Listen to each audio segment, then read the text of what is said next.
Olá, bem-vindos a mais um E aí, professor? Olá, Walter. Que silêncio mortal, Walter. Silêncio mortal. Posso saber por quê? Olá, Martin. Como vai? Por um segundo você me deixou preocupado. Você achou que eu tinha perdido minha voz? Não, é que eu não sabia o que você diria. Bem, eu tenho coisas muito interessantes a dizer hoje. O assunto é muito importante. É verdade. Eu acho bom contextualizar para que não reste nenhuma dúvida. Sabe, as pessoas não entendem o quanto esses caras nos dão trabalho. Sim, porque tudo acontece no último segundo. E aí, lá vamos nós, correndo para juntar tudo e fazer um programa sobre o assunto mais recente. É bem trabalhoso. Sim, é verdade. Bem, você quer comentar o cenário aí no fundo ou quer orar já? Bom, antes, deixe-me falar um pouco sobre o cenário aí atrás. É um assunto muito sério. Como você já deve ter percebido, nós intitulamos o programa de hoje de O Segundo Cerco. E isso, é claro, uma referência ao cerco de Jerusalém. Aquele cerco ocorreu em torno da cidade, mas antitipicamente, dentro da cidade, deveriam estar aqueles que guardam os mandamentos de Deus e a fé de Jesus. Correto? Então, é sobre este conflito que vamos falar. É muito interessante. Mas antes de chegarmos lá, primeiro temos uma história para contar e aí sim vamos orar. Sim, por favor. Na verdade, é apenas um comentário. Sim. Conte-nos sobre o que estamos mostrando aí na tela. Bom, como as pessoas podem ver, este é o novo Papa, o Leão XIV. E nós estávamos preparando este programa quando esse vídeo apareceu. E a gente pensou, nossa, isso é muito interessante. Será um vídeo muito bom de se incluir o programa. Mas eu não sei exatamente como aconteceu, mas a gente viu um outro vídeo no mesmo canal do YouTube. E naquele havia uma descrição de que o vídeo havia sido feito por inteligência artificial. Aí a gente foi assistir de novo esse vídeo. E era feito por inteligência artificial. Então é importante que as pessoas fiquem sabendo disso. É um vídeo de um discurso, né? Fale sobre isso. Bom, no vídeo, o presidente de Burkina Faso, e recentemente fizeram muitos vídeos sobre esse homem, mas no vídeo, este homem aparentemente escreve uma carta ao novo Papa. E o novo Papa se dirige a ele com relação a essa questão da colonização da África. Exato. E o discurso deixou as pessoas sem palavras. Sim, elas ficaram impressionadas. O vídeo já tem mais de 1 milhão de visualizações. Isso, quase 1 milhão. E a maioria das pessoas estavam convencidas de que esse vídeo é real. Até uns ateus, os muçulmanos, gente de todas as religiões, dizendo que esse é um discurso incrível. É verdade? Se não fosse pelo fato do discurso ter sido gerado por inteligência artificial. Agora, se esse discurso teve influência de outras fontes, não sabemos. A questão é que ele é muito bem escrito, ele é muito bem feito. Existem algumas reviravoltas que provavelmente teríamos que analisar de um ponto de vista mais amplo, e não só do ponto de vista político, mas também do religioso, para dizermos se isso é legítimo ou não. Mas a questão não é essa. O fato é que esse vídeo foi gerado por inteligência artificial e não é baseado em fatos. Exatamente. E vale salientar que não conseguimos perceber imediatamente que isso foi inteligência artificial. Sim, tem gente que bate o olho e percebe, mas a maioria não é assim. E essa informação está tão escondida que você tem que procurar por ela, e a maioria não faz isso, apenas aceita. Portanto, isso pode servir de alerta para a nossa audiência. Pois é, eles filmaram o Papa verdadeiro falando, mas mudam o que ele está dizendo com a sua boca. E o mais importante a lembrar é que eles podem fazer isso com qualquer pessoa. Sim, e é isso que queremos que as pessoas percebam. Então, eles podem fazer isso com você e comigo. Amanhã, as pessoas podem ver a minha imagem dizendo na internet, dizendo que eu estou abandonando tudo aquilo que já ensinei até hoje. Mas isso seria inteligência artificial? Está muito longe da verdade. Sendo assim, as pessoas precisam entender que não podem simplesmente aceitar tudo que é exibido hoje na internet. Vamos colocar um pouco o vídeo aí, só para as pessoas verem como é que está a coisa. E aí sim, vamos tratar do assunto de hoje. A Sua Excelência, o presidente Ibrahim Draf, presidente da Nação Soberana de Burkina Faso, filho do defensor do solo africano de seu povo. Que graça e paz sejam multiplicados a vocês através da sabedoria, da coragem e da verdade. Recebi sua carta não como um comunicado político, nem como uma exigência ecoando pelos canais diplomáticos, mas sim como um grito da alma, poderoso, baseado em princípios e doloroso. Muito bem, Martin. Agora que já mostramos às pessoas que elas têm que tomar cuidado com o que assistem, procurando certificar-se de que as fontes são legítimas e que as informações estão corretas, vamos começar o assunto de hoje, intitulado O Segundo Cerco. E para isso, precisamos de oração. Oremos. Pai nosso que estás no céu, somos muito gratos por este programa, especialmente por podermos fazê-lo num momento como esse. Pedimos uma bênção especial, ilumina as nossas mentes e esteja conosco com o Espírito Santo e abençoe a todos que estão assistindo em nome de Jesus. Amém. Amém? As pessoas podem estar inclinadas a dizer: lá vem esse pessoal de novo fazendo sensacionalismo. Mas pode ser que sim, Martin, nós não sabemos. Nós não somos profetas. A gente não consegue prever o futuro. Podemos simplesmente fazer o melhor que pudermos com as informações à nossa disposição. Nós podemos olhar para a profecia e tentar achar algumas correlações. E se a correlação com a profecia e o que está acontecendo hoje se encaixar bastante, então eu acho válido soarmos o alarme. Eu também acho. Há uma diferença entre fazer sensacionalismo e soar um alarme. Eu acho que existe uma pequena diferença, porque no primeiro caso a intenção é ruim, mas soar um alarme é prudência. Exato. E se este alarme acorda as pessoas, ainda melhor. Então, vamos falar sobre este segundo cerco, antitipicamente contra aqueles que guardam os mandamentos de Deus e a fé de Jesus, porque é isso que diz o livro do Apocalipse. A Bíblia diz que o diabo ficou irado contra eles e foi fazer guerra. Bom, vamos direto ao assunto, não é, Martin? Houve 2 cercos antes da destruição de Jerusalém, no ano 70 d.C. Segundo as fontes históricas, sejam elas quais forem, descobriremos que a história confirma que foi exatamente isso que aconteceu. Se formos aos tempos do Antigo Testamento, quando Nabucodonosor destruiu o templo pela primeira vez, houve também uma primeira incursão, onde ele tirou os cativos, a família do rei, o que incluía Daniel e os seus amigos, que foram levados cativos, e aí houve um cerco que acabou destruindo totalmente a cidade de Jerusalém. Agora vamos avançar no tempo, vamos para a destruição do segundo templo. Jesus disse que o templo seria destruído e que não restaria pedra sobre pedra. Ele alertou os seus discípulos que, quando vissem a abominação da desolação, mencionada pelo profeta Daniel, e a gente já fez um programa sobre isso, Acho que foi muito bom, foi providencial. A gente nunca planeja. Não planejamos essas coisas, mas a gente ora sim, pedindo orientação.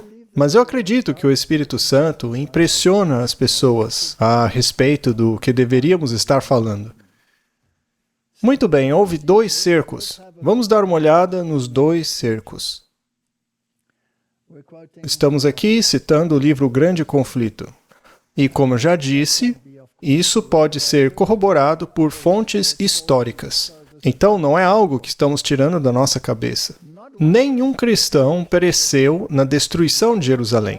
Cristo deu um aviso aos seus discípulos e todos os que acreditavam em suas palavras aguardaram pelo sinal profético. Quando virdes Jerusalém cercada de exércitos, disse Jesus, este é o texto paralelo em Lucas 21, sabei então que a sua desolação está próxima. Então os que estiverem na Judéia, fujam para os montes, e os que estiverem no meio dela, saiam. Muito bem, esta foi a advertência. Depois que os romanos, sob o comando de Sestio, cercaram a cidade, inesperadamente abandonaram o cerco, quando tudo parecia favorável a um ataque imediato. Então Sestio chegou com o seu exército. Eles iriam tomar Jerusalém. Mas aí ele recebeu uma certa mensagem e acabou indo embora. Vamos ler mais um pouco. Os sitiados estavam desesperados. Eles estavam a ponto de se render quando o general romano retirou suas forças sem a menor razão aparente. Mas a misericordiosa providência de Deus estava direcionando os acontecimentos para o bem do seu próprio povo. O sinal prometido havia sido dado aos cristãos que aguardavam, e agora uma oportunidade era oferecida a todos os que quisessem obedecer à advertência do Salvador. Os eventos foram tão ordenados que nem os judeus nem os romanos poderiam impedir a fuga dos cristãos. Nós não precisamos ler tudo, podemos resumir. Bem, os zelotas pensaram, esta é a nossa oportunidade de nos livrarmos dos romanos de uma vez por todas. Os zelotas eram os hebreus que queriam livrar-se de qualquer jeito da opressão romana.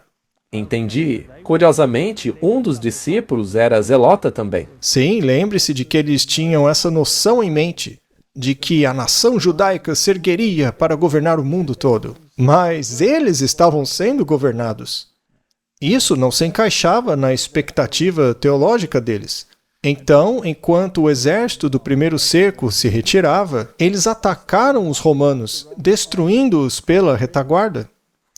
Os romanos conseguiram fugir com muito esforço, sofrendo pesadas perdas. Você pode imaginar a raiva que eles ficaram? Acho que Roma não gostou disso. Não. Eles ficaram completamente furiosos. Então decidiram cercar novamente a cidade para se certificar de que isso jamais aconteceria de novo. Mas entre estes dois cercos, houve um período de 3 anos e meio. E durante este período, os cristãos entenderam o que significava este primeiro cerco. E ao virem os romanos indo embora, entenderam que este era o sinal que Jesus havia dado para que fugissem de Jerusalém. Já os judeus estavam tão ocupados lutando com os romanos que nem se deram conta da saída dos cristãos. Sim, porque os judeus estavam indo com tudo para cima dos romanos. Exatamente. E assim, os judeus se esqueceram dos cristãos e todos estes escaparam. Muito bem.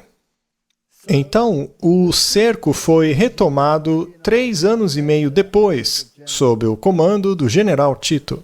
A cidade foi investida na época da Páscoa, quando milhões de judeus estavam reunidos dentro de seus muros. Seus estoques de provisões, que, se fossem cuidadosamente preservados, teriam alimentado seus habitantes por anos, foram destruídos anteriormente por causa de ciúmes, vingança e facções conflitantes. E agora todos os horrores da fome eram vivenciados. Uma medida de trigo era vendida por 1 talento.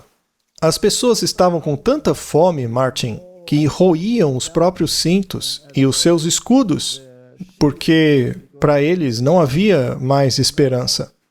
Foi uma destruição terrível. Há uma grande advertência nisso daí. O estoque de provisões deles havia se esgotado. Sim, temos que prestar atenção a esses detalhes. A história nos diz que milhares pereceram de fome e doenças. Os afetos naturais pareciam ter sido destruídos. Centenas roubavam suas esposas, esposas seus maridos, e filhos eram vistos arrancando comida da boca de seus pais idosos. A pergunta do profeta, pode uma mulher esquecer-se do seu filho que ama? Mas por que, Martin? Por que aconteceu isso? O que Jesus quis dizer com a sua casa será deixada deserta? O resultado foi isso.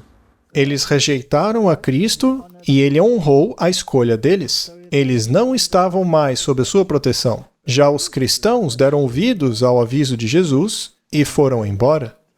Então, após o final daquele terrível cerco, que provavelmente acabou em um sábado, os exércitos romanos queimaram o templo e o ouro derreteu e correu entre as pedras.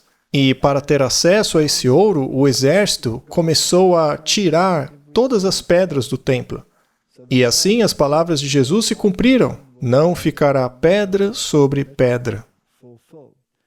Mas há uma história interessante associada a isto.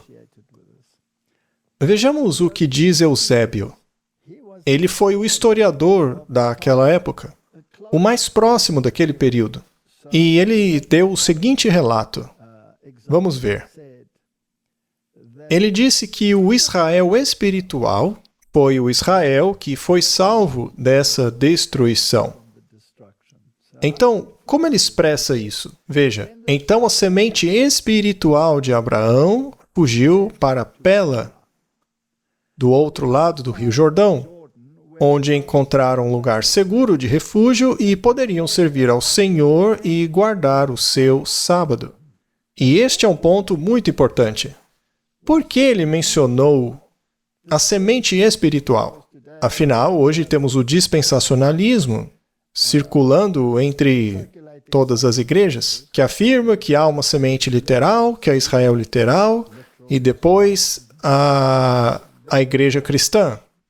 Mas a igreja cristã, de acordo, é claro, com essa teologia, será arrebatada. E somente os judeus serão associados ao reino messiânico aqui na terra. É claro que isso é completamente antibíblico. Esta é uma doutrina jesuíta que foi inserida entre os cristãos de hoje. Mas a questão é que todos os que estão em Cristo, de acordo com a Escritura, é semente de Abraão e herdeiro segundo a promessa. E é muito interessante que ele diga que eles não só encontraram um porto seguro, a semente espiritual, o Israel espiritual, ou seja, aqueles que estavam em Cristo e aceitaram-no como Messias, mas também que eles poderiam continuar a guardar o sábado. Vamos nos aprofundar um pouco mais nessa questão. E veja, isso aí é história, só estamos citando a história. Se formos a Pela atual, claro, as ruínas da antiga Pela são apenas ruínas, estão lá no sítio arqueológico da cidade, né? Mas esse é o lugar para onde eles fugiram. E a arqueologia revelou que o sábado do 7º dia continuou a ser guardado pelos cristãos. Os cristãos guardavam o sábado lá em Pela até o século IV. Bem, isso nega a historinha que as pessoas acreditam hoje de que já no 1º século os cristãos guardavam o domingo. A arqueologia nega isso. Não há nada na Bíblia que afirme que os cristãos guardavam o domingo. Isso não existe. Mas onde entra essa questão do sábado para nós? Vamos dar uma olhada nessa profecia novamente. Nós já fizemos um programa inteiro sobre ela, né? Mas vamos lá. Jesus alertou seus discípulos sobre a iminente destruição de Jerusalém. E essa profecia, estando em Mateus 24, tem uma dupla aplicação. Isso porque os discípulos pediram a Jesus não apenas os sinais da destruição de Jerusalém, mas também da vinda de Jesus. Exatamente. É por isso que este capítulo cobre os dois eventos. Então, estudemos novamente esses versículos apenas para esclarecer. Mateus 24:15. Pois quando virdes a abominação da desolação prevista pelo profeta Daniel estar no lugar santo, e quem lê entenda, então os que estiverem na Judéia fujam para os montes. Muito bem, então este era o sinal de que eles deviam fugir. Certo. Mas o que era esse lugar sagrado? Temos que analisar isto. O que era esse lugar santo? Em Lucas 21:20, temos um texto paralelo. É uma versão diferente da mesma questão. Diz assim: E quando virdes Jerusalém cercada de exércitos, sabei que a sua desolação está próxima. Então, a Bíblia chama a este cerco do exército romano de a abominação da desolação. Exatamente, era o cerco romano. Isso está na Bíblia. Exato, muito bem. Então, quando a Bíblia fala de uma abominação, significa idolatria, e nós já falamos sobre isso. A abominação das nações que os rodeavam eram as suas divindades pagãs. Os romanos sempre marchavam sobre um estandarte. Este era um estandarte pagão. Mas o que era essa coisa especial que aconteceria quando este estandarte e este exército, que era uma abominação, ou seja, uma idolatria, e que, no fim das contas, levaria à destruição? Veja, qual era a questão importante ali? O que aconteceu quando eles fugiram para Pela? Fugiram para guardar o sábado. Fugiram para guardar o sábado. Quando os romanos sitiaram a cidade, eles montaram estandartes ou bandeiras nos quais eram retratados seus deuses pagãos. Estes estandartes foram plantados em uma área ao redor das muralhas da cidade, conhecidas como o Solo Sagrado. Lugar Santo, Martin. Mas veja, não deve ser confundido com o lugar santo do templo, que é o primeiro aposento do templo. Não era lá. O exército estava fora dos muros. Do lado de fora da cidade. Este é o mesmo evento encontrado no livro de Mateus, que diz: portanto, quando virem a abominação da desolação predita pelo profeta Daniel estar em lugar santo, e quem lê que entenda, então os que estiverem na Judéia fujam para os montes. Muito bem, vamos falar sobre este lugar santo. Por que era chamado assim? Por quê? Esta era uma área de alguns quilômetros em torno da cidade. Mas o que havia de sagrado ali? Bom, temos que voltar à Bíblia para o tempo de Neemias. Ao lermos o livro de Neemias, vemos que uma das últimas reformas introduzidas foi a reforma do sábado. Ele percebeu que os mercadores, os comerciantes, chegavam a Jerusalém no dia do sábado para vender suas mercadorias. E ele repreendeu o povo, porque comprar deles no dia do sábado era pecado. Então ele limpou aquela área ao redor da cidade e ordenou que qualquer pessoa, qualquer comerciante que ousasse entrar naquela área sagrada em um dia de sábado seria exemplarmente punido. Então, houve uma grande reforma na cidade, porque esta área santa colocaria um fim à profanação do sábado, e ele limpou aquela área. E esta área foi limpa com o propósito de guardar o sábado. Portanto, aquele lugar santo que ficava ao redor da cidade foi santificado por causa do sábado. Deu para entender? Muito bem. Então, este ídolo, que é uma abominação, chegaria para profanar, porque, afinal, ele não deveria estar naquele lugar santo. Ele se colocaria num lugar onde nunca deveria estar.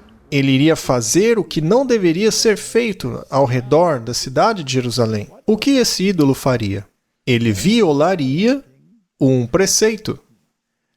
Então, tem que ver com a questão do sábado, porque era dele que se tratava esse lugar santo. Vamos analisar um pouco mais fundo. Vejamos esta afirmação feita pelo Espírito de profecia. O tempo não está longe como, assim como os primeiros discípulos, seremos forçados a buscar refúgio em lugares desolados e solitários.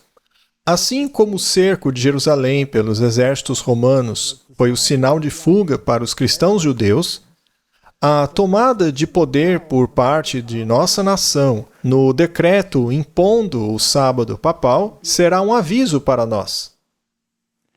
Será então tempo de deixar as grandes cidades em preparação para deixar as menores e se refugiar em lares isolados, em lugares isolados entre as montanhas. Então, aparentemente, acontecerá um evento paralelo. houve o primeiro cerco sob Céstio, no qual o exército romano acabou se retirando, o que deu ao povo de Deus um período de tempo para se reagrupar e, na medida do possível, afastar-se do perigo. Depois viria um segundo cerco, que seria paralelo ao que aconteceu no cerco de Tito, do qual não haveria escapatória. Isso é muito sério. Muito sério. Bom, em 1897, em uma carta, a Carta 90, para ser mais preciso, ela fez a seguinte afirmação: o mundo protestante montou um sábado ídolo no lugar onde deveria estar o sábado de Deus. E eles estão seguindo os passos do papado. Por esta razão, vejo a necessidade de o povo de Deus se mudar das cidades para lugares isolados no campo. Afirmação interessante? Há ainda outra afirmação na Review and Herald. E será assim novamente. Mas a batalha será travada em torno do dia do sábado, o sétimo dia. As autoridades deste mundo se levantarão em seu orgulho e poder para fazer leis para restringir a liberdade religiosa. Eles assumirão um direito que é somente de Deus. E assim como Nabucodonosor, pensarão que podem forçar a consciência que só Deus pode controlar. Mesmo agora, eles estão dando um passo à frente. E veja, isso foi escrito em 1898. E isso eles continuarão até atingirem um limite que não poderão ultrapassar. Então Deus intervirá em favor do seu povo leal e cumpridor dos mandamentos. Lembre-se que a destruição de Jerusalém era um tipo da destruição do mundo. Sim. Certo, vamos analisar esses dois cercos, Martin, com mais detalhes. Acredito que esse seja um ponto muito importante, você não acha? Acho que quanto mais nos aprofundarmos neste tema, mais pessoas perceberão que é um assunto muito sério. Estamos numa posição muito séria hoje. A pressão pela lei dominical chegou. É passado, Martin. E está chegando futuro. Certo? Podemos ver que aquilo sobre o qual temos falado nos últimos 35 anos, essa lei que exalta o domingo e faz com que as invenções humanas tomem o lugar do dia santo de Deus, está agora se cumprindo. E isto aconteceu no passado. E não está se referindo a Jerusalém, mas se trata de um passado mais próximo. Ela está falando sobre o antitipo. Então, em 1897, lemos esta afirmação: o decreto que impõe a adoração deste dia deve ser divulgado a todo mundo. E, em um grau limitado, ele já foi divulgado. Veja que é passado de novo. Em vários lugares, o poder civil está falando com a voz de um dragão, assim como o rei pagão falou aos cativos hebreus. Então algo já aconteceu e vai acontecer. Houve o primeiro cerco e houve o segundo cerco. Mas o que foi que aconteceu? Vamos dar uma olhada nisso. Quem estava governando naquela época? Quem estava no poder? Bom, em 1888, o mundo testemunhou o primeiro cerco. Bem, foi na ocasião que o Congresso americano apresentou o que foi chamado de Lei do Descanso Dominical de Blair. E dizia assim: para garantir ao povo a alegria do primeiro dia da semana, comumente conhecido como Dia do Senhor, como um dia de descanso e para promover sua observância como um dia de culto. Apresentado pelo senador Blair de New Hampshire em 21 de maio de 1888, encaminhado à Comissão de Educação e Trabalho, audiência sobre o projeto de lei de 13 de dezembro de 1888, relatório da audiência, documento diversos número 43, não relatado, fora da comissão, CR 194155, propondo uma emenda à Constituição dos Estados Unidos referente a estabelecimentos religiosos e escolas públicas gratuitas. Resumindo, união entre a Igreja e o Estado. O Donald Trump não acabou de dizer Esqueçam essa separação. Sim, e ele disse que provavelmente isso acabaria nos tribunais, mas a Pam Gold cuidaria disso. É verdade? Continuando, ordenado a ser arquivado, posteriormente encaminhado à Comissão de Educação e Trabalho, audiência sobre medida de 15 e 22 de fevereiro de 1889, não reportada, etc. Enfim, em 1888 propuseram uma lei dominical e queriam implementá-la. Mas o interessante é que o estopim disso foi uma feira econômica que representava não apenas os Estados Unidos, mas todas as nações. Todas estavam lá participando daquele encontro. E a questão que levantou-se foi: será que essa feira deveria funcionar aos domingos também? Aí eles aproveitaram a oportunidade para dizer: não, não pode, o domingo é sagrado, isso deveria ser lei. Entendi? E aqueles que se opuseram a isso foram presos. Já havia processo, então. Sim, já havia processo. As autoridades estavam convencidas de que fariam isso. Então este foi um cerco contra aqueles que acreditavam na liberdade de consciência e na guarda do sábado. Agora, um homem chamado Alonzo T. Jones, que por acaso era um adventista, e junto a ele outro homem chamado Elliot J. Wagner, haviam um pouco antes disso, em uma grande questão dentro da nossa igreja, estabelecido a ênfase na justificação de Cristo. E isso é muito importante. Claro, funciona em conjunto. As coisas caminham juntos. Em outras palavras, não fomos salvos por nossas obras. E, assim, não somos salvos pela observância da lei. Nossa justiça vem de Cristo e somente de Cristo. Este é o nosso passaporte para o céu, e não as nossas obras. Mas veja, isso foi totalmente independente desse projeto de lei das chamadas leis azuis, as Blue Laws. Quando esse projeto veio à tona, o T. Jones fez um discurso magnífico, que tocou tão profundo que o projeto de lei das Blue Laws falhou miseravelmente em consequência. Então ele foi ao Congresso. Sim, ele fez um discurso perante o Congresso. E o projeto de lei Blair fracassou. Figurativamente, então, o exército basicamente recuou diante desta aparente derrota. Mas sabemos que, como era de se esperar, eles já estavam planejando um segundo cerco, sob Tito, aonde ocorreu a destruição final. Então, não há um terceiro ou quarto cerco, apenas um segundo. Mas o que aconteceu depois? Vamos detalhar um pouco mais o que aconteceu naquela época. Vamos lá. Naquela época, foi organizada uma organização chamada a Aliança do Dia do Senhor. Ok. E esta Aliança do Dia do Senhor era uma organização que tinha que trabalhar entre os povos e em vários níveis para garantir que o domingo fosse reconhecido como dia oficial de descanso e que essa derrota ou desistência não se repetisse. E chega a ser curioso como eles veem essa coisa do dia do Senhor como importante. E, claro, para eles é o domingo. Mas, como é de se esperar, a Igreja Católica definiu o dia do Senhor como domingo sem usar uma palavra da Bíblia para essa alegação. Simplesmente dizem que o dia do Senhor é o domingo. Mas, como eu disse, não há uma palavra na Bíblia que afirme isso. Pelo contrário, o único lugar na Bíblia que define o que é o dia do Senhor está lá em Isaías capítulo 58, onde diz que o sábado é o dia do Senhor e deve ser tornado honroso. Portanto, a Bíblia reconhece apenas o sábado como o dia do Senhor.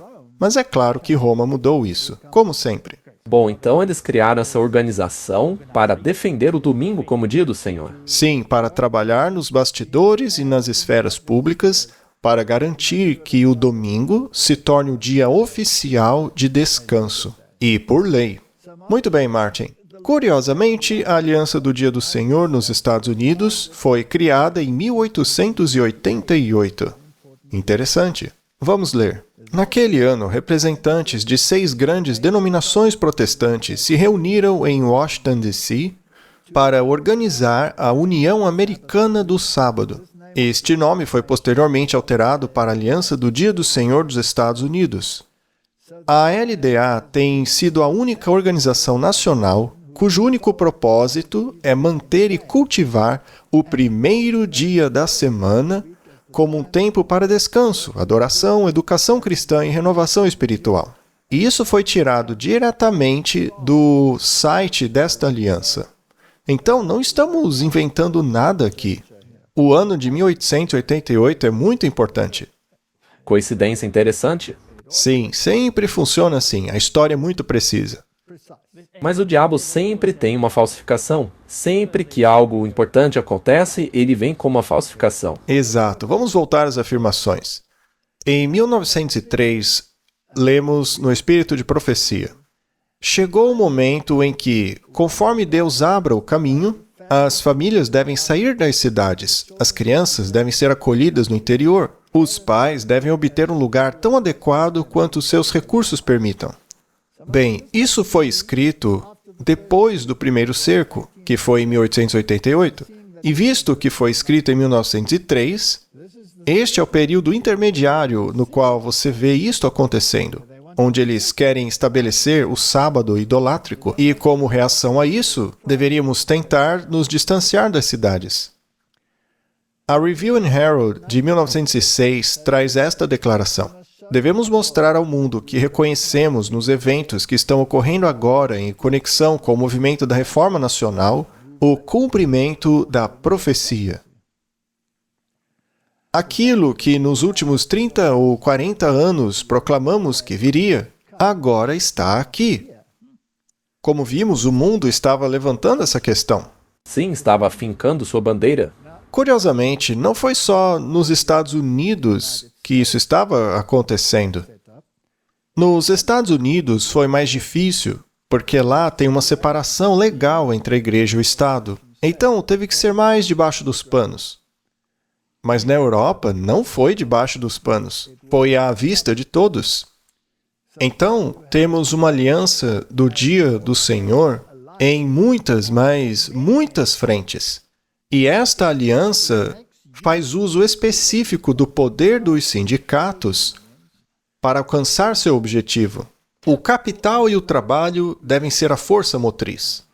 E temos que nos perguntar, quem introduziu os sindicatos para impulsionar esta agenda? Não é? Sempre olhe para o que está impulsionando tudo. Certo, mas como fazer isso? Veja, nós não temos todas as respostas. Não podemos dizer às pessoas como exatamente elas devem deixar as cidades, a fim de se distanciarem da destruição. Então, como lidar com isso? Bem, veja o que ela diz aqui. Por anos, fomos instruídos a que nossos irmãos e irmãs, e especialmente as famílias com crianças, planejassem deixar as cidades a fim que o caminho se abrisse diante deles. Muitos terão que trabalhar arduamente para ajudar a abrir o caminho. Isso é importante, porque a gente já sabe, como sempre acontece, que muitas pessoas vão fazer perguntas para a gente sobre isso. Quando eu devo sair? Como vou sair? Já devíamos estar saindo. Isso é algo evidente. Se você não consegue fazer isso sozinho, então peça ajuda a outra pessoa. Agora, se for impossível sair, então comece a orar por isso. E deixe que Deus cuide da questão. Algumas pessoas não conseguirão sair das cidades, mas neste caso, Deus cuidará da questão. Mas de nossa parte, temos que fazer tudo o que pudermos. Muito bem. Isso se torna muito importante à medida que avançamos. Mas também somos advertidos que tudo deve ser feito de forma decente e ordenada. Isso não pode ser feito com pressa ou pânico. Ela continua dizendo, mas as cidades não serão alertadas? Claro que serão, mas não pelo povo de Deus vivendo nelas, mas por este visitando-as. Portanto, não devemos nos tornar exclusivistas, muito menos monásticos. Nós Temos que lidar com estas questões, temos que falar com as pessoas, precisamos ter igrejas, fazer campanhas, mas não devemos morar nas cidades. Elas são muito violentas. As cidades hoje não são violentas? Martin, basta olhar os noticiários. Não é seguro morar em um lugar apinhado de gente, porque em qualquer momento um carro pode aparecer e te atropelar de propósito. Quantas vezes a gente já não viu isso na televisão, não é? Quantos tiroteios em massa já testemunhamos? De que mais precisamos para nos convencer de que as cidades não são seguras para se viver? Eu acho que isso já está na cara há muito tempo. Veja, este aviso aí foi dado em 1889. E não quer dizer que você tem que morar longe da cidade. Você pode simplesmente viver fora delas, mas procure não se envolver no que acontece lá dentro. Veja, existem alguns lugares onde é difícil ou perigoso viver em fazendas, como a África do Sul, por exemplo. Mas é tão perigoso como na cidade.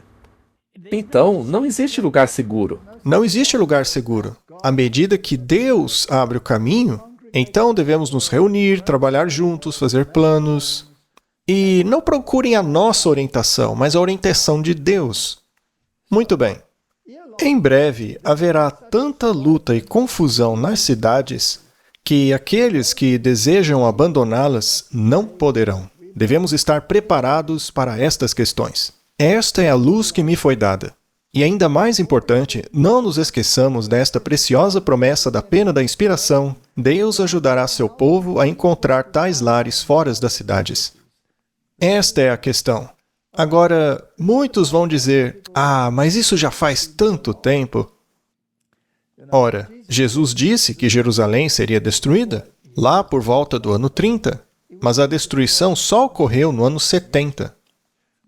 Noé disse que o mundo seria destruído e começou a construir uma arca. Ele a construiu por 120 anos, enquanto todos diziam que ele era louco. Doidinho. Todo mundo olhava para ele e dizia, olha que idiota. Já se passaram 100 anos e ele continua insistindo nisso.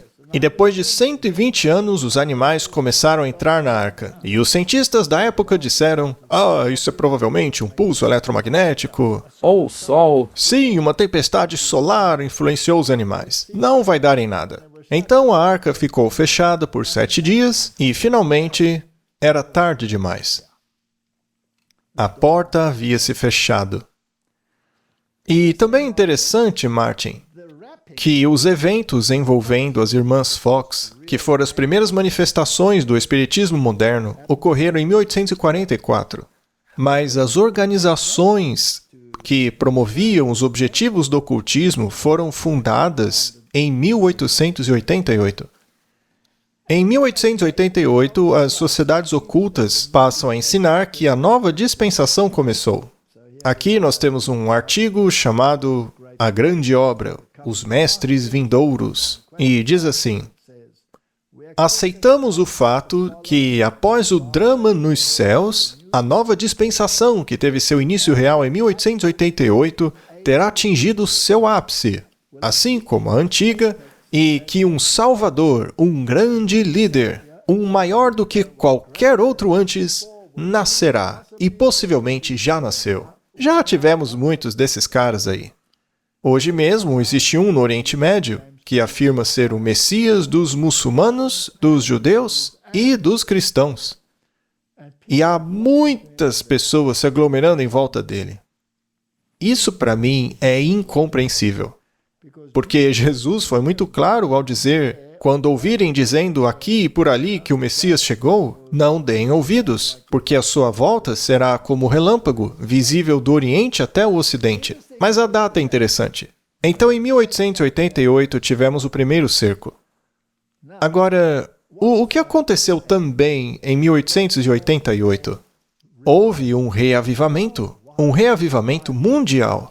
O cristianismo estava sendo impulsionado por este movimento. Dwight Moody e A.D. Pearson estavam liderando grandes avivamentos. O movimento de voluntariado estudantil das missões estrangeiras foi organizado e houve uma explosão de ocultismo ao mesmo tempo. Ora, a Bíblia não diz que a religião do dragão também seria preeminente nos últimos dias? Sim. Ela irá atrás do povo remanescente. Ele quer destruí-lo não apenas fisicamente, mas espiritualmente. E o debate do domingo estava em pleno vapor, não só nas igrejas, não só na aliança do Dia do Senhor, mas na esfera política. Os adventistas estavam sendo perseguidos por violação dominical. Alguns já haviam sido presos e milagres e curas estavam acontecendo entre os fiéis por todo lugar. Foi um período interessante na história. Agora, outra coisa interessante, Martin, é qual Papa governou nesta época? E de que influência ele se valeu para promover os eventos? Porque houve uma série de coisas importantes. O capital e o trabalho tiveram que ser envolvidos na questão, porque seria por meio do poder destas coisas que seria possível impor as teologias que vinham lá de Roma. Exato. E bem no meio destas coisas estava a questão do sábado. Bom, o Papa que governava naquela época era o Papa Leão XIII. Ah, mas isso é coincidência. Tenho certeza de que é, Martin. Bom, esse foi o Papa que reinou durante a Revolução Industrial. Ele foi o Papa que escreveu a encíclica Rerum Novarum. Bem, se as pessoas assistirem de novo a nossa série Ataque Total, que fizemos há muitos anos, se lembrarão de que a Rerum Novarum foi citada muitas vezes em nossas palestras. Isso porque a Rerum Novarum é a base do ensinamento da Igreja sobre a sociedade, justiça, direitos e deveres do capital e do trabalho. Esta é a principal encíclica que definiu as coisas. E foi o Papa Leão que a escreveu. E foi por causa dele que surgiram os sindicatos. É claro que os jesuítas se infiltraram, os cavaleiros de Malta e todos os seus outros cavaleiros, os de Colombo, todos os seus asseclas, eles se infiltraram em todos os movimentos, isso quando não os fundaram diretamente. Mas toda essa força foi utilizada para alavancar, para forçar o governo a consolidar a sua doutrina, que não é bíblica. Também é interessante que o Papa Leão XIII, na Rerum Novarum, se manifestou fortemente contra o comunismo e o socialismo. É verdade? Mas, ao mesmo tempo, os jesuítas disseram abertamente que sua forma preferida de governo era o fascismo. O fascismo é o governo e a indústria unidos em parceria pela comunidade. Essa é a definição. Isso sem considerar, é claro, os gritos, as manifestações, todas as doideiras que vêm junto a isso. Mas a questão é que o fascismo também é uma forma de socialismo. Ele até permite a propriedade privada, mas sob certas condições. E aí que está o detalhe. Roma sempre funciona assim. É como o conceito de liberdade de expressão e de religião deles. Você é livre, mas em certas condições. Sim, Martin. Temos que ler as entrelinhas para descobrir o que está acontecendo. E, para isso, temos que estudar também o conflito lá no céu. Mas vamos fazer isso em um segundo. Vamos voltar para a Rerum Novarum. Esta é a encíclica sobre o capital e trabalho. Sua introdução diz: aos nossos veneráveis irmãos, os patriarcas, primazes, arcebispos, bispos e outros ordinários dos lugares que têm paz e comunhão com a sé apostólica. Direitos e deveres do capital e do trabalho. O sexto ponto deles é: todo homem tem por natureza, e lembre-se que eles baseiam a moralidade deles na lei natural e não na Bíblia. O que é muito perigoso. Todo homem tem por natureza o direito de possuir propriedade como sua. Olha que maravilha, Martin! Que alívio! Então, tudo bem, porque no comunismo não existe esse direito. O comunismo é o extremo. Que, na verdade, foi criado pelos jesuítas também, certo? Tudo aconteceu por volta de 1844. Eles se valeram da estratégia da dialética hegeliana para empurrar as coisas em uma outra direção. Mas então esse Papa se distanciou do comunismo, até mesmo do socialismo radical. Muito bem, vamos nos aprofundar mais nessa encíclica e ver o que ela diz. Então, esse Papa reinou de 1879 a 1903. 1888 foi um balde de água fria no papado. Bom, vamos ler aqui. Em relação à Igreja, sua cooperação nunca será considerada insuficiente, seja qual for o tempo ou ocasião, e ela intervirá com um tanto maior efeito quanto mais irrestrita for sua liberdade de ação. Que isso seja cuidadosamente levado a sério por aqueles cuja função é salvaguardar o bem público. A Igreja estava restringida, o que significa que ela não podia se mover como gostaria. Isso por causa da separação entre Igreja e Estado. Então ela tinha que se adaptar, e ela foi para uma outra direção aqui. Ela criou alavancas para ter um pouco mais de espaço de ação, correto? E esta encíclica foi escrita em 1891, no 14º ano do nosso pontificado, e nosso com N maiúsculo. Lembre-se de que o papado afirma ser uma divindade. Ele assume na Terra o lugar de Deus. Portanto, todas as prerrogativas de Deus, segundo os próprios escritos da Igreja, são prerrogativas dela. Todos os títulos atribuídos a Deus e a Jesus, ela atribui a si mesma. Vamos analisar isso um pouco melhor.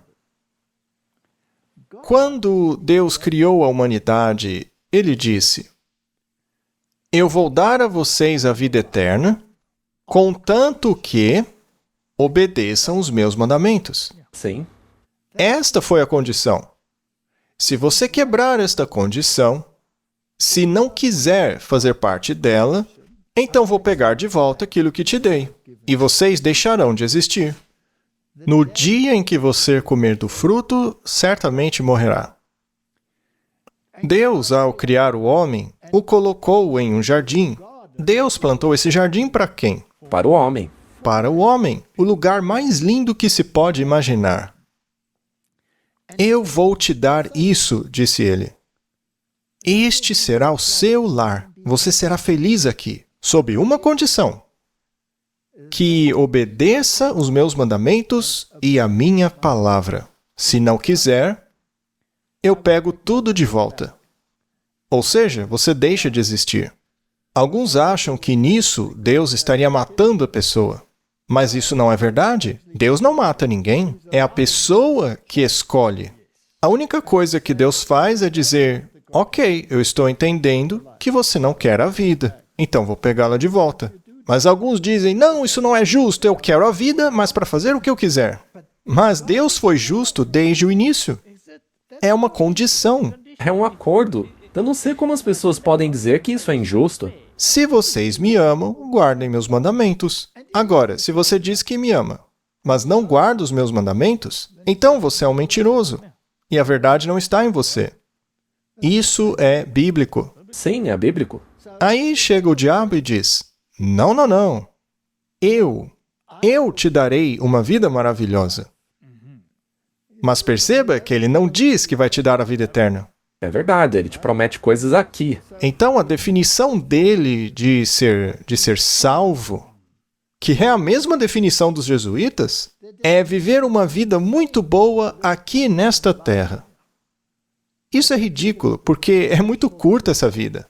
Por outro lado, Deus é eterno. Mas o ser humano tende a não ver isso. E é aí que entra o problema. Isso. Para as pessoas, tudo o que importa é o agora. E é por isso que precisamos de colheita espiritual.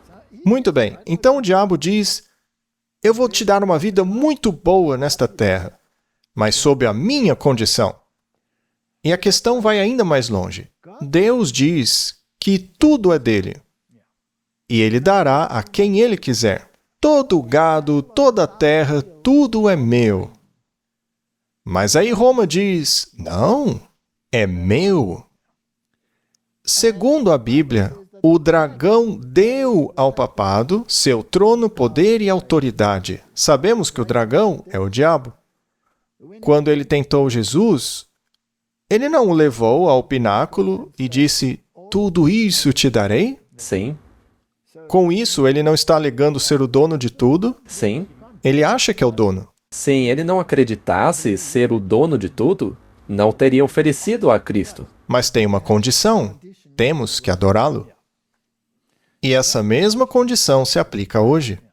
Você terá a verdadeira vida humana e poderá ter tudo o que precisa para ser feliz. Apesar de não ser o dono de nada, Isso, sob a condição de que você me adore e me obedeça. Então, tanto Deus como o diabo estão reivindicando a mesma coisa. De um lado, Deus diz, eu sou o Criador.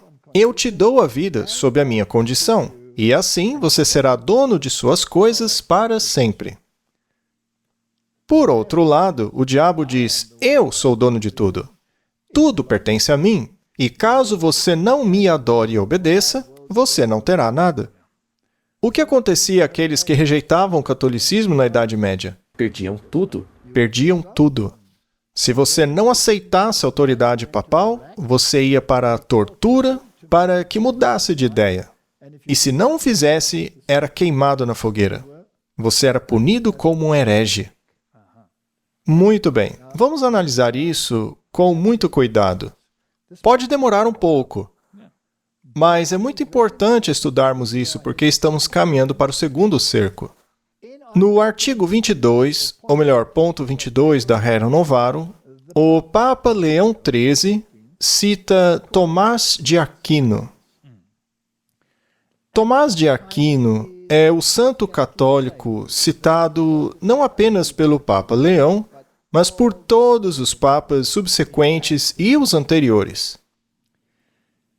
Diz assim, é lícito, segundo São Tomás de Aquino, ao homem possuir propriedade privada, e isso também é necessário para a continuidade da existência humana. Mas, se a pergunta for feita, como devem ser usados os bens de alguém, a Igreja responde sem hesitação nas palavras do mesmo santo doutor, o homem não deve considerar seus bens materiais como seus, mas como comuns a todos, de modo a compartilhá-los sem hesitação quando os outros estiverem em necessidade. Então já tem uma pequena ressalva aí, não é? Vamos ver o direito canônico, para entendermos no que isso implica. De acordo com o direito canônico, o controle de todas as propriedades do Estado eclesiástico romano pertence ao Papa, seu imperador supremo. É por isso que ele conseguiu desenhar o mapa da América do Sul e dizer, tá bom, essa parte aqui da América do Sul vamos chamar de Brasil e dar aos meus fiéis administradores. Portugal, você pode cuidar, eu deixo. Vá lá, tome conta do país. Curioso que eles não eram chamados de colonizadores, não é? E a outra parte da América do Sul vamos entregar ao meu outro fiel administrador, a Espanha. Vamos chamá-la de Argentina. E assim várias porções foram dadas a Portugal, outras para a Espanha, para que controlassem. E curioso que ele não os chama de colonizadores. É verdade? Mas isso é só um detalhe. Tudo bem. Vamos ler John Robbins, do livro Megalomania Eclesiástica. Ele diz assim, a doutrina católica da propriedade privada encontra eco no regime comunista do século XXI, no slogan comunista, a cada um conforme sua capacidade, a cada um conforme sua necessidade. Então a necessidade transforma os seus bens em bens de todo mundo. Sim. Por exemplo, se eu estiver em necessidade, eu posso simplesmente ocupar uma casa sua que você não esteja morando, e você não pode me tirar de lá. Por exemplo, tente fazer isso em Londres ou em qualquer outro lugar. Se alguém invadiu sua propriedade, é muito difícil tirar a pessoa de lá por meio da lei. E Tomás de Aquino, na sua Suma Teológica, também escreveu, Como os bens de alguns são devidos a outros pela lei natural, não é pecado quando o pobre se apropria dos bens do seu próximo. Isso contraria diretamente o mandamento de Deus. Isso é roubo. Nos casos de necessidade, todas as coisas são propriedade comum, de modo que não é pecado pegar aquilo que é do outro, pois a necessidade a tornou em bem comum. Se você mora na África do Sul, você sabe exatamente o que isso significa e do porquê as autoridades estão basicamente algemadas, sem poder fazer nada a respeito. Ele continua dizendo: apropriar-se daquilo que é do outro não é pecado e nem crime. Então eu posso me apropriar do que eu quiser em um supermercado e ir embora sem que ninguém possa fazer nada. Afinal, é a minha necessidade? É lícito a um homem atender sua própria necessidade por meio da propriedade do outro, tomando-a aberta ou secretamente. Eu nem preciso fingir que não estou fazendo isso. Eu só vou lá e pego o que é seu. Isso não é roubo ou furto. Não é roubo, propriamente falando, tomar secretamente e usar a propriedade do outro em caso de extrema necessidade, porque aquilo que ele está tomando para o sustento de sua vida torna-se sua própria propriedade por causa da necessidade. E em caso de necessidade semelhante, um homem também pode tomar secretamente a propriedade do outro para socorrer seu próximo em necessidade. Suponha que você tenha 3 televisões e eu não tenho nenhuma. Eu posso simplesmente entrar e pegar uma, porque eu preciso. E se eu tiver um amigo que também precisa de uma, vou pegar mais uma. E se eu for bonzinho, posso até deixar a última para você. Isso não é crime, não é pecado, porque afinal de contas eu preciso assistir a novela. Eu estou sendo sarcástico, mas essa é exatamente a realidade do nosso mundo. E, de certa forma, somos forçados a isso, especialmente em nosso país. Em nosso país, esta é a lei absoluta. E se você é contra isso, você é visto como racista. Mas não apenas isso, eu estaria indo contra o direito canônico. Gente, como isso é importante. O direito canônico vai ser a lei aplicada em todo o planeta. Mas vamos nos certificar disso. Cânone 1254 diz assim: a Igreja Católica tem o direito inato de adquirir, reter, administrar e alienar bens temporais na busca de seus fins próprios, independentemente do poder civil. A Igreja tem o direito inato de exigir dos fiéis cristãos tudo o que for necessário para os fins que lhes são próprios. A Igreja Católica afirma ter esse direito, e cabe ao governo garantir que isso seja cumprido. Então, quando o governo diz, vamos confiscar uma terra sem compensação, na verdade, ele está agindo dentro do direito canônico. Exatamente. Isso tem que ficar bem claro. Esta lei foi incorporada em nosso país. Está escrito, está lá. Mas isso vai contra o protestantismo. Sim. E estes, sim, são chamados de colonizadores, que precisam cair fora.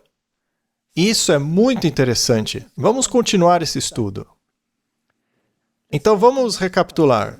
Graças a essa encíclica foram criados os sindicatos, as ferramentas, a aliança do Dia do Senhor, e nesta encíclica, Rerum Novarum, o domingo desempenha um papel extremamente importante. Agora vamos prosseguir para ver onde isso vai acabar. João Paulo II, expressão da sua encíclica de 1987, sobre a preocupação social que amplia a Rerum Novarum. Ele mesmo disse isso. Veja, é necessário reafirmar o princípio característico da doutrina social cristã. Os bens deste mundo são originalmente destinados a todos. O Papa João Paulo II disse isso. Você se lembra de que a Igreja Católica faz as coisas com tempo? Pode levar séculos, milênios. Então, cada uma dessas encíclicas é um movimento na direção de um objetivo específico. Avançando devagarinho ao objetivo deles. O direito à propriedade privada é válido e necessário, mas não anula o valor deste princípio. A propriedade privada, na verdade, está sob uma hipoteca social. Ou seja, o que é seu não é seu. Tem que cumprir uma função social. O que significa que tem uma função intrinsecamente social, baseada e justificada precisamente pelo princípio do destino universal dos bens. Ou seja, o que você acumula para si é para os outros. Você pode construir quantas cercas quiser ao redor de sua casa, mas, no fim das contas, ela não é sua de fato. Em todos os períodos da história, principalmente no comunismo, qual era o principal objetivo deles? Tirar a propriedade. Sim, Porque para eles não é errado. para eles não é errado. Muito bem, vamos continuar, porque isso está ficando muito interessante. O Papa João Paulo II vai ainda mais além em sua encíclica Laborem Exercens. Todos os bens incluem não apenas os bens encontrados na natureza, mas também os fabricados. Então, não se trata apenas de comida. Pois é. Disso eu sempre posso me apropriar quando estiver com fome. Mas o Papa também declarou que todos os homens devem ter acesso aos bens que se destinam ao uso comum, tanto os bens da natureza quanto os bens fabricados. Você precisa de um carro? Então pegue qualquer um. Escolha um na rua e pegue-o. Isso não é crime. Não, porque eu preciso. Eu preciso. E segundo eles, também posso pegar um para o meu amigo que também precisa. Então vou pegar 2. Ora, isso é exatamente o que acontece no mundo hoje. Muito bem, vamos prosseguir e ir para a Gaudium et Spes, de João Paulo II. É uma de suas encíclicas. Se alguém estiver em extrema necessidade, tem o direito de obter para si o que necessita com a riqueza dos outros. Não é exatamente o que disse Tomás de Aquino? A Rerum Novarum não fez menção dele? É muito impressionante. É revelador. É revelador, não é? Visto que há tantas pessoas prostradas pela fome no mundo, este sagrado concílio exorta todos, tanto indivíduos quanto governos, a se lembrarem do aforismo dos padres: alimente o homem que morre de fome, porque se você não o alimentou, você o matou. É por isso que eles têm essa questão com os pobres, especialmente os pobres. Ajudar aqueles que têm posses não é o foco deles, especialmente nos países nos quais os protestantes é que têm posses. É por isso que eles querem se livrar da classe média. Além disso, isso é diretamente oposto ao modelo de Deus. Uma vez que Deus deu as terras, mesmo depois de anos, as famílias deviam receber novamente a terra original. Devia ser devolvida. Você lembra que Acabe cobiçava a vinha de Nabote? Não é? E o Nabote não quis dar a vinha dele para Acabe, e isso deixou de muito mau humor. Aí Jezabel lhe disse: "O que foi? Por que você está assim? Eu vou dar a vinha para você." E ela mandou matar Nabote. Pronto, vai lá, pegue a vinha. Agora, se você for ao livro de Apocalipse, lá Jezabel é um símbolo da igreja da Idade Média, da igreja católica, que levou o povo a adorar o sol. Dia solis, dia do sol. Aquela mulher achava ter o direito de matar Nabote e pegar o que era dele. Ou seja, é o mesmo comportamento da Igreja Católica. É exatamente o que lemos em suas encíclicas. Portanto, é interessante que o Papa João Paulo II tenha escrito uma longa encíclica chamada Dies Domini.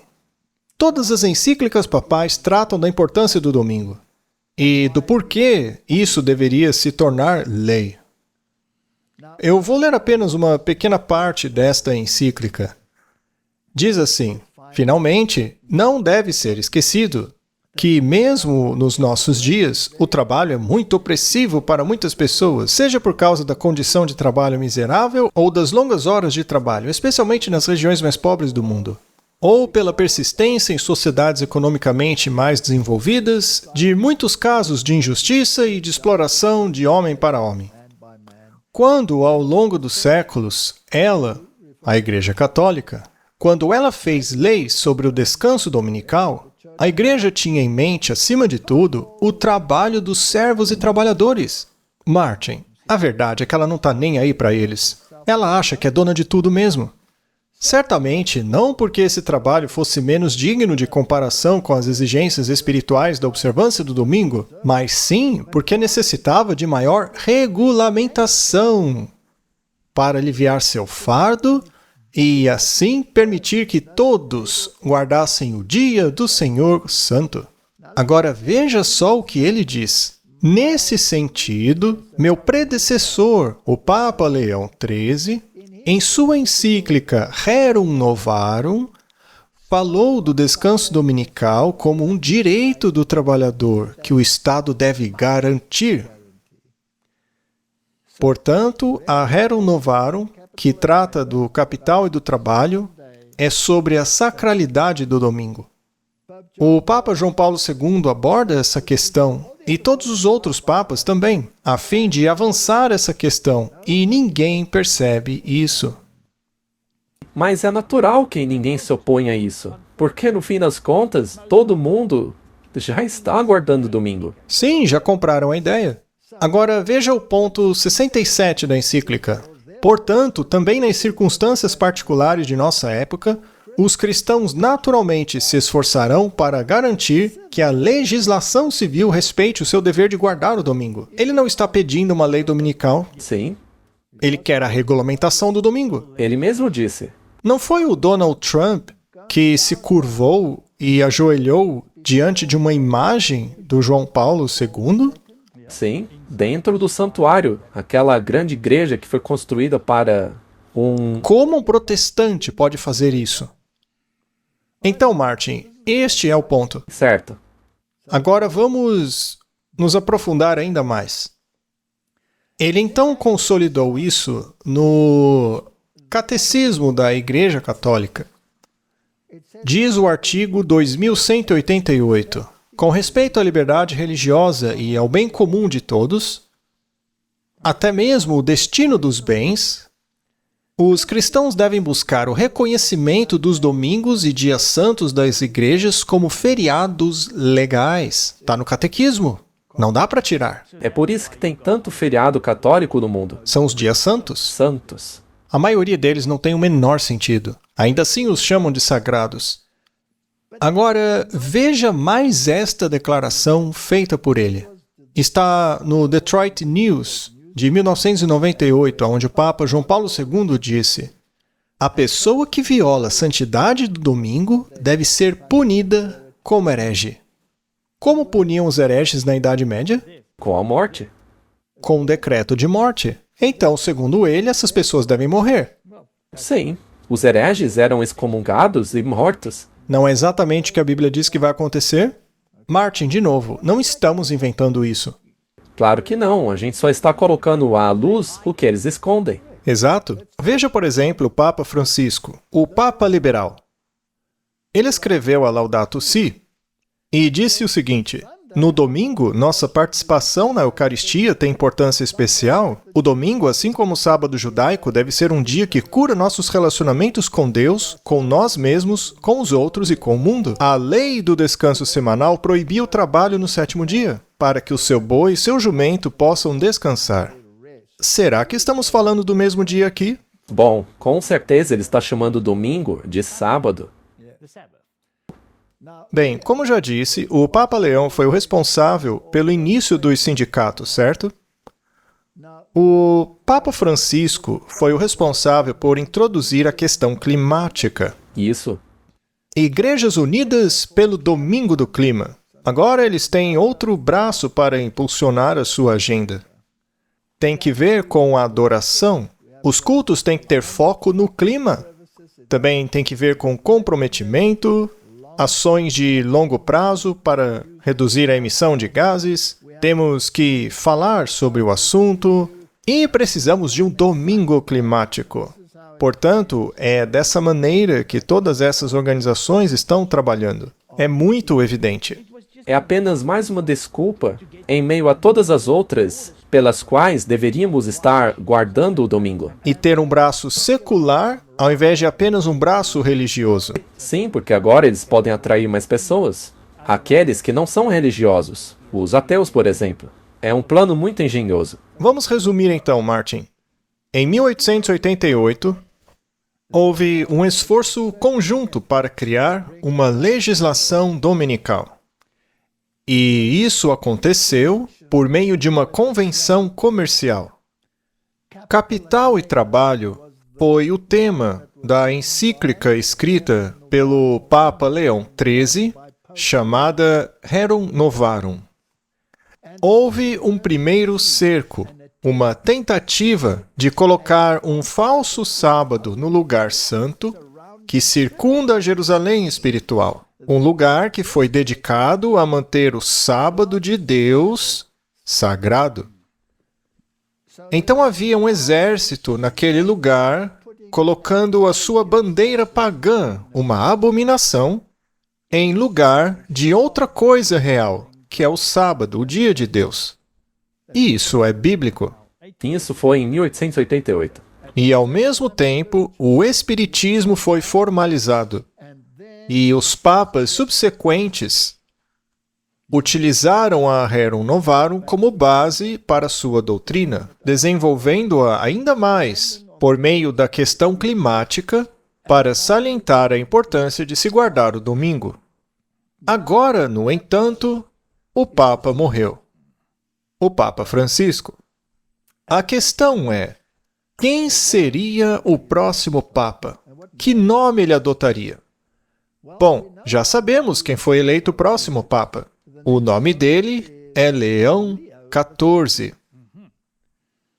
Ele foi escolhido em maio de 2025. Faz 2 semanas. O seu nome era Robert Prevost. Ele veio dos Estados Unidos e viveu grande parte da vida no Peru. É muito interessante que ele levará a igreja de volta às suas raízes tradicionais. Nós dissemos no programa anterior que ele provavelmente retornaria à tradição. Afinal, o papado não muda. Esta fase liberal do papado foi apenas uma dialética hegeliana para criar oposição suficiente para trazer de volta o tradicionalismo original. E também para pegar algumas pessoas ao longo desse caminho liberal, que normalmente não estariam na igreja. Muito bem. Então, nós sugerimos que seria um Papa mais tradicional. E como foi que ele apareceu ali na sacada? Não foi como o Papa Francisco, apenas vestido de branco. Ele apareceu com o mesmo traje do Papa Bento XVI. E todos sabemos que o Papa Bento XVI era ultraconservador. Quando o Papa Bento XVI ainda era o cardeal Ratzinger, ele era o chefe da Congregação da Doutrina e Fé, que é o órgão que garante que a Igreja permaneça dentro do seu âmbito tradicional. E foi ele quem disse que as outras igrejas não são suas irmãs. Elas são filhas rebeldes que têm que retornar para a mãe. Muito bem. Esse novo Papa, o Papa Leão XIV, apareceu ali na sacada vestindo a mesma roupa tradicional que o Ratzinger utilizou. Agora, a questão é, por que ele adotou o nome Leão? Nós não precisamos especular. Vamos perguntar a ele mesmo por que adotou o nome Leão. E depois perguntaremos ao Vaticano e aos jesuítas o que eles pensam sobre isso. Porque, lembre-se, Martin, Francisco era jesuíta. Sim. E ele nomeou a maioria dos cardeais que hoje escolheram o atual Papa. Ele foi o primeiro e provavelmente o único Papa jesuíta. E os jesuítas conhecem a agenda melhor do que ninguém. Se eles desempenham um papel liberal ou conservador, isso é apenas fachada. Eles sabem muito bem aonde querem chegar. O resto é teatro jesuíta. Vamos perguntar ao novo Papa por que ele escolheu o nome Leão.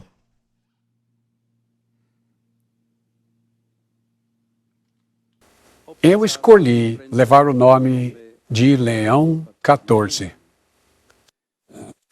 Há várias razões para isso, mas principalmente devido à encíclica histórica do Papa Leão XIII, Rerum Novarum.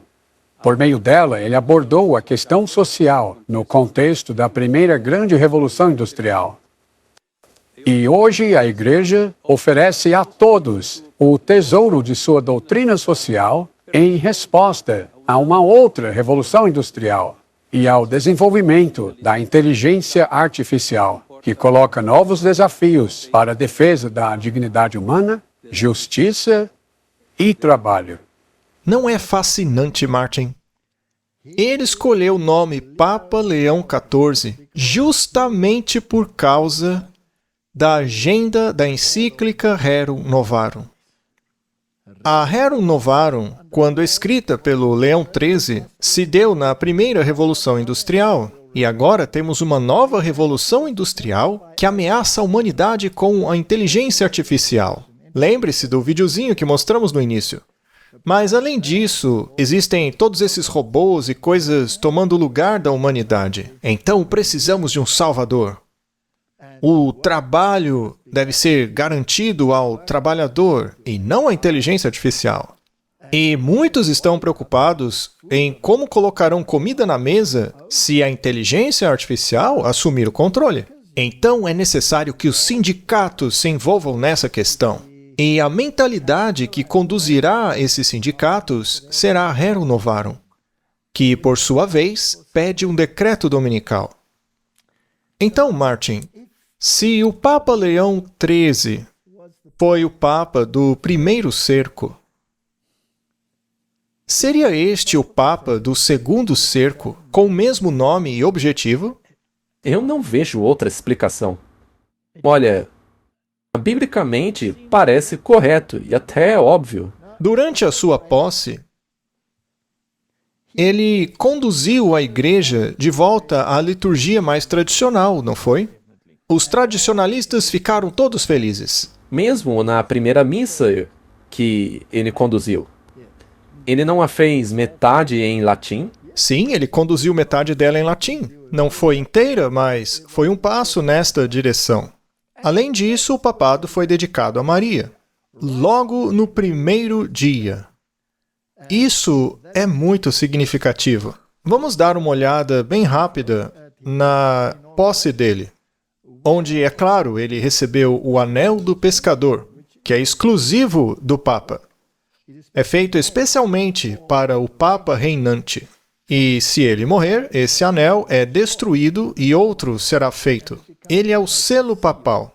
Ele é também o anel que as pessoas beijam. Isso tem algo de espiritual? A autoridade dele é espiritual?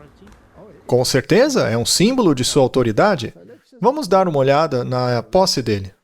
Que, aliás, não foi nada tradicional, porque ele não usou a tiara papal, que é a tríplice coroa, né? Mas ele usou a pele de cordeiro como pastor e o anel do pescador.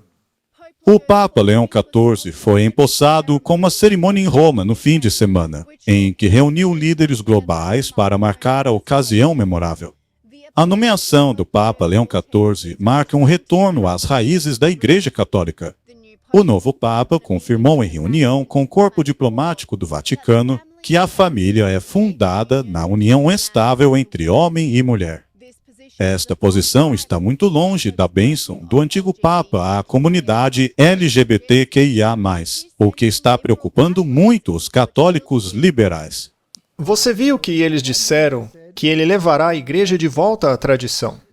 Então, estamos vendo aí uma igreja que quer ser como sempre foi, o que seria a cura total da ferida.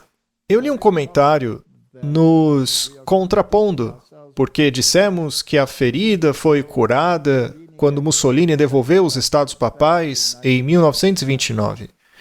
Mas esse foi o início da cura, porque daí em diante eles recuperaram seu poder político. No entanto, os outros aspectos do seu poder ainda não foram estabelecidos. A cura dessa ferida é contínua até estar completa. Sim, a cicatrização final da ferida será quando a Igreja e o Estado se unirem e começarem a legislar juntos. E é muito importante que ele tenha dado ênfase à família, porque na encíclica do Papa Francisco, a família é associada ao descanso dominical. O que eles querem é um descanso dominical sincronizado, a fim de atender à necessidade das famílias do planeta. Vamos ler alguns artigos escritos a esse respeito, mas não temos que lê-los todos, né? A BBC fez a seguinte pergunta: quem é Robert Prevost, o novo Papa Leão? Eles então escrevem algumas coisas sobre ele, explicam por que ele escolheu esse nome, dizem que isso significa um compromisso com as questões sociais dinâmicas. O primeiro pontífice a usar o nome Leão, cujo papado terminou em 461, encontrou-se com Átila, o Huno, e o convenceu a não atacar Roma. Já o último Papa Leão liderou a Igreja de 1878 a 1903 e escreveu um tratado influente sobre os direitos dos trabalhadores, a Rerum Novarum. Portanto, Martin, estas são as questões envolvidas, e nós falamos sobre elas. Mas sabe de uma coisa? Eu quero saber o que o Vaticano tem a dizer. O que disse o Vaticano? O tempo de Leão XIII e o nosso. Isso foi tirado diretamente das notícias do Vaticano. E diz assim: o professor de história Donald Prudlow fala com Notícias do Vaticano sobre o Papa. A escolha do nome Leão XIV foca nas semelhanças entre os desafios enfrentados por Leão XIII no século XXI, assim como no mundo em que nos encontramos hoje. Reunindo-se com o Colégio de Cardeais no dia seguinte à sua eleição, o Papa Leão XIV explicou parte do motivo da escolha do seu nome papal.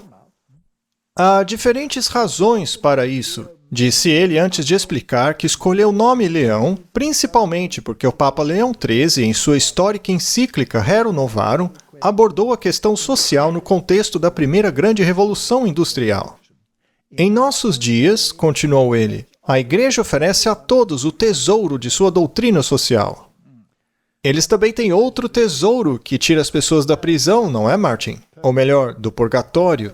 Nada disso é bíblico. Ainda assim, é fascinante que o Vaticano confirma que a agenda é exatamente essa. E lembre-se, o domingo é parte dessa agenda. O Estado deve garantir isso, de acordo com o próprio João Paulo II e a encíclica Rerum Novarum.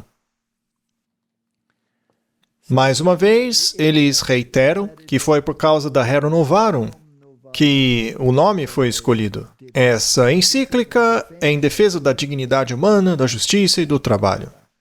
E a inteligência artificial é a nova ameaça do trabalho. Eles então perguntaram algumas coisas para esse Dr. Prudlow. O senhor pode falar um pouco sobre o que o Papa nos disse sobre a conexão entre os tempos de Leão XIII e os nossos tempos? Aí vemos na resposta dele que o primeiro Papa reinou durante 1888, o primeiro cerco, né? E ele disse assim: o Papa Leão XIV nos explicou por que escolheu essa opção, especialmente em referência à sua grande carta da doutrina social da Igreja, a encíclica Rerum Novarum, de 1891. Sabe, é impressionante que tenhamos falado sobre isso na série Ataque Total. E foi uma grande parte dela. Foi um dos assuntos centrais. O que eles estão fazendo com essa encíclica Rerum Novarum, Martin? Eles a estão transformando em um frenesi. Agora, veja só, vamos continuar. O Papa Leão XIII garantiu que iria com a sabedoria da Igreja, com a sabedoria de São Tomás de Aquino, que ele tão fortemente apoiou, também por meio da prática do rosário. A gente viu também que esse Papa aí é muito forte no rosário. Exatamente. Há 10 Ave-Marias para cada Pai Nosso. Mas a Bíblia diz que não há outro nome pelo qual sejamos salvos. Não existe outro mediador. Não se pode chamar Maria de corredentora. Não se pode chamá-la de mediadora. Não podemos chamá-la de coadvogada de Deus, porque a Bíblia diz que há apenas um. E a Bíblia diz que ela nasceu debaixo da lei, ou seja, condenada pela lei. Mas eles dizem que não, ela não era. Pois é. Ela foi declarada imaculada ao nascer. Ela escapou da natureza caída de Adão. Mas isso não é bíblico. É puro paganismo. Em relação a Rerum Novarum, como você disse, ela fazia parte do contexto de uma visão abrangente da doutrina social católica. Porém, os papas seguintes a adotaram, especialmente a Rerum Novarum.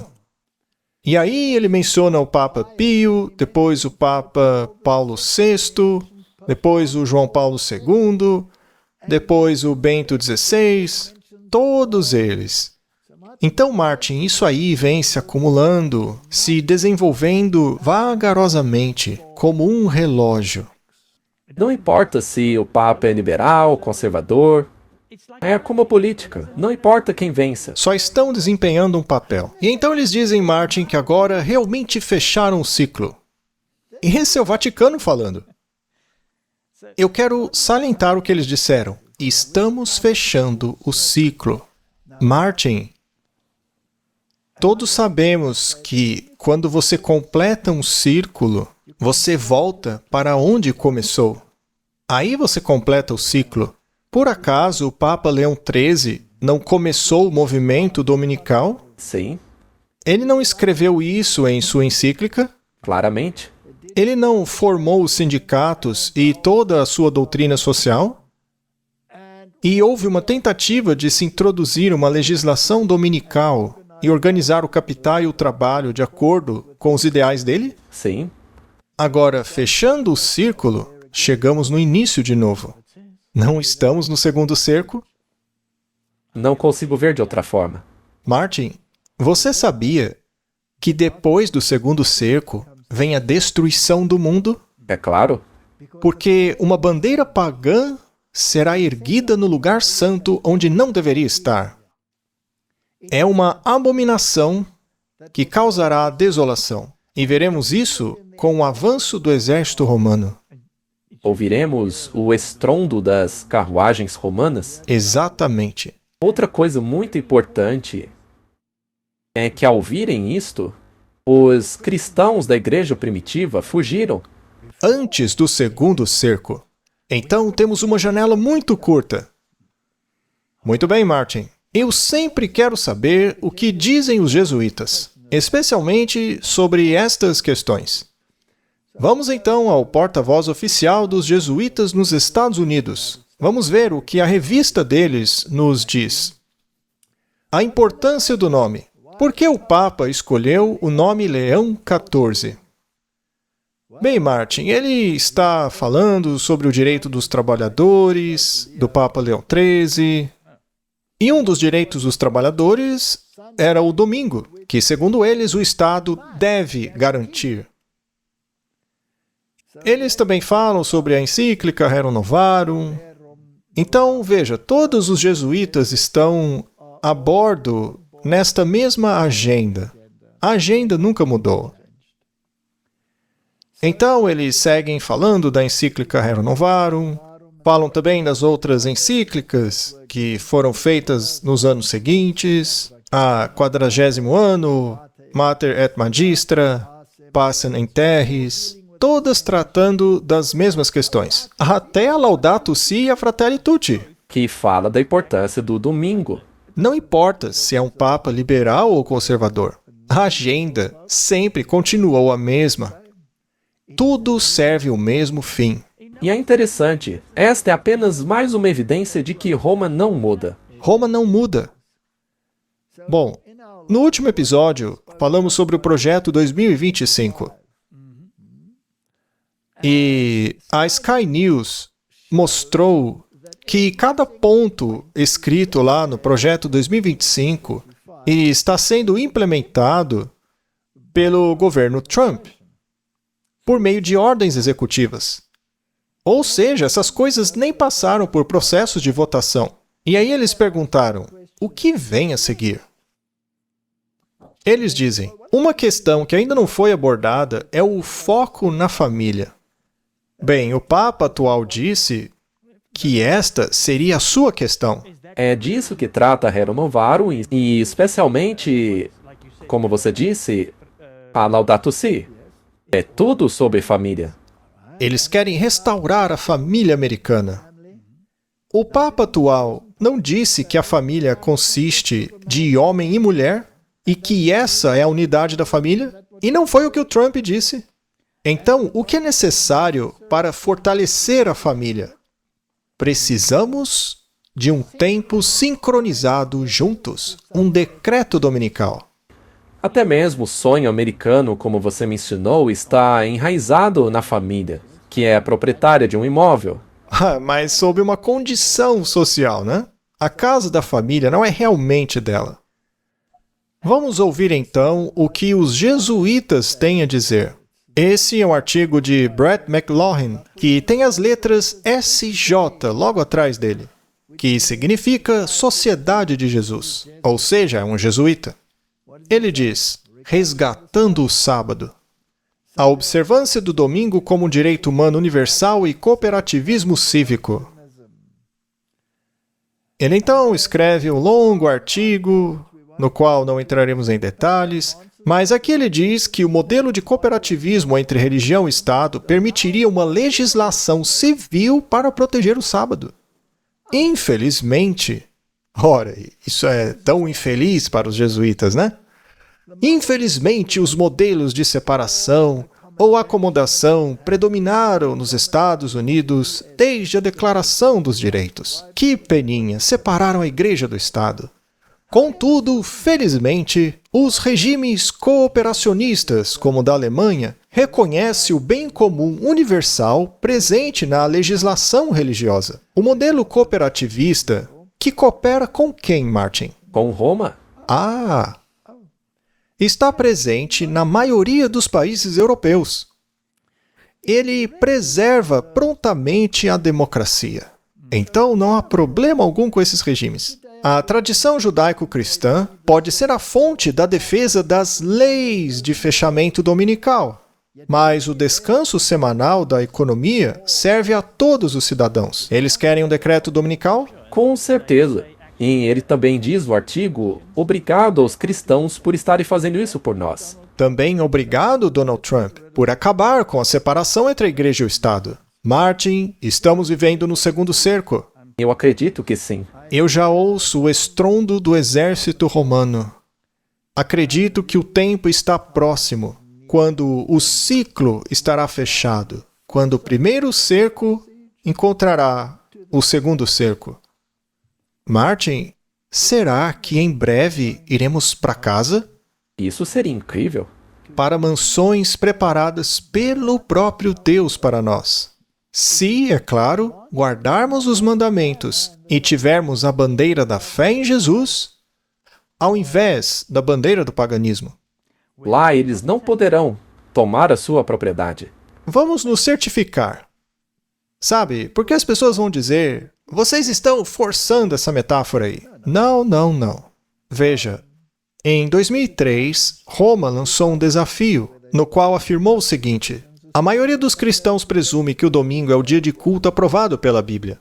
A Igreja Católica Romana protesta isso, alegando que ela transferiu o culto cristão do sábado bíblico, que é o sétimo dia, para o domingo, e que tentar argumentar que essa mudança foi feita pela Bíblia é algo desonesto. É uma negação da autoridade católica.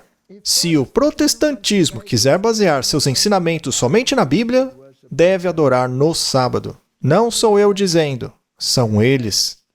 E por que eles disseram isso? Porque se você não adora no sábado, mas adora no domingo, você está reconhecendo, assim, a autoridade deles em sua vida. Eles mesmos chamam o domingo de a sua marca de autoridade eclesiástica.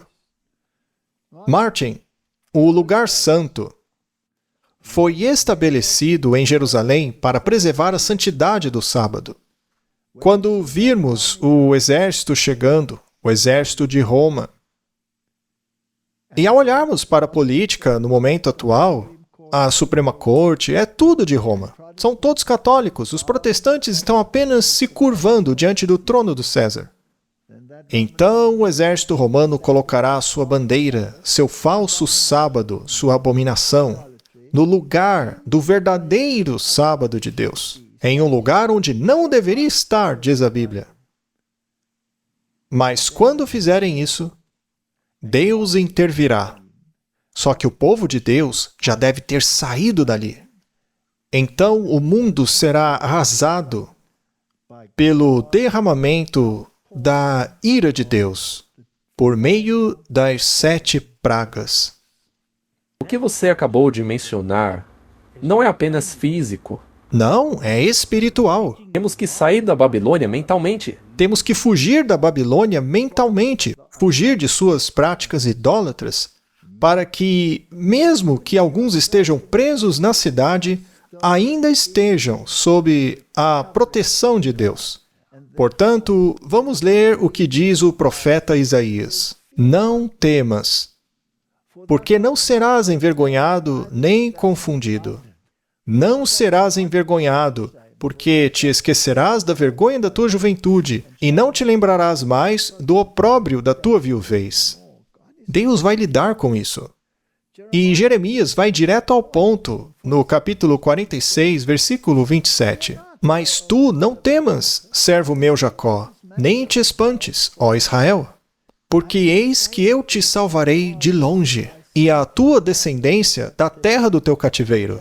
E Jacó retornará, e estará em repouso, sábado, e sossego, e não haverá quem o amedronte. Não precisamos ter medo. Não precisamos achar que Deus vai nos abandonar. Darei ordens aos meus anjos sobre ti, diz a Bíblia. Eu acredito que em breve estaremos no segundo cerco. Demos uma volta completa no círculo. E a cooperação entre o mundo protestante e o mundo católico mostrará em breve para onde estamos indo. Uma vez que esta nação, que deveria separar a igreja do Estado, promulgar uma lei dominical, todo o resto vai aceitar. O mundo já está pronto. O mundo inteiro cairá nesta armadilha. Que Deus nos dê sabedoria. Vamos orar. Pai Celestial, se este é o segundo cerco que estamos testemunhando, que está se desenvolvendo para logo mostrar a sua cabeça, então eu oro para que o Senhor nos dê força. Ajuda-nos a garantir que as nossas vidas estejam em harmonia com a Tua vontade, para nos apegarmos firmemente à bandeira manchada de sangue do Príncipe Emanuel, na qual está escrita os mandamentos de Deus e a fé de Jesus. Amém. Amém?